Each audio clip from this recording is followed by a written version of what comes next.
I saw him die. The anchors talked about protocol, about split-second decisions. They never said his name without saying incident afterward. Social media exploded again. Arguments, hashtags, think pieces. People picked sides like it was a game. But for us, it wasn't politics. It was the hole in our block, the empty chair at a family table. Days turned into weeks. The investigation crawled. The officers were placed on administrative leave. They still got paid. Marcus's kids still went hungry some nights. I kept seeing detectives walking around, not talking to any of us. They didn't ask what I saw, even though I was right there. Maybe they didn't want to hear it. Maybe they already knew what the report would say. At the barbershop, men argued softly. Maybe if he hadn't talked back. Man, you saw the video. He didn't move. Doesn't matter. To them, we're always moving wrong. The TV kept looping the same footage, while the news scroll underneath counted new names, more shootings, more encounters.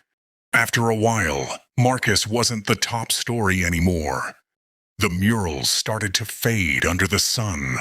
Someone painted over one near the bus stop. The city called it graffiti removal. His mother filed a civil suit. The lawyers talked about settlements, about numbers that could never measure a son. She said, "I don't want their money. I want his voice back." At night, the neighborhood fell quiet again. Not peace, just exhaustion. The chants were gone, replaced by sirens and silence. I started dreaming about that night. Every dream ended the same way. Marcus, looking right at me, eyes wide, asking, "You still watching?" And I'd wake up with that question stuck in my throat. Sometimes I thought maybe that's all America is, a country built on the sound of people watching and saying nothing. By the time the hearings began, summer had given way to the damp chill of fall. The flowers at the corner where Marcus died had browned to dust. The candles were gone, replaced by rain-streaked photos taped to a lamppost. People still crossed the street there out of habit, as if the asphalt itself carried a warning. The courthouse downtown looked like every courthouse in America. Tall, pale stone, flags fluttering, metal detectors humming. I sat in the back row the first day. The officers walked in wearing suits, not uniforms. Clean-shaven, solemn, heads slightly bowed.